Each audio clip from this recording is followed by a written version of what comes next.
بقالنا كتير ما عملناش سالد. النهارده جايبه لكم ريسبي بطاطس بالشبت خطيره، بتبقى حلوه قوي مع الباربيكيو واي حاجه بانيه. اول حاجه هنسلق البطاطس ونقطعها مكعبات بعد ما تبرد من غير ما نهري البطاطس.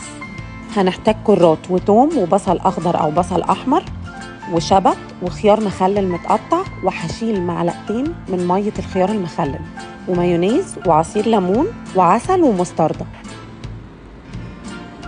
هحط على البطاطس البصل والكرات والخيار المخلل واقلبها كويس، وبعد كده حضر الدريسنج. للدريسنج هنحتاج المايونيز والماسترد والعسل وعصير الليمون والميه بتاعت المخلل.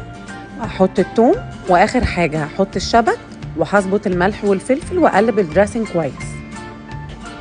بعد ما اقلب الدريسنج كويس هحطه على البطاطس واقلبها كويس وادخلها التلاجة شويه. انا بحب في السالدز استخدم البطاطس بتاعه الطبخ مش بتاعه التحمير، النشا بتاعها اقل وبتتقطع احسن، وبحس ان طعمها احلى في السلطات. اعملوا السالد دي جنب باربيكيو او سي فود او اي بانيه، بتبقى حلوه جدا ولايقه على الاكل. طلعوها من التلاجة ورشوا على وشها شويه شبت، صدقوني هتاكلوا احلى بوتيتو سالد.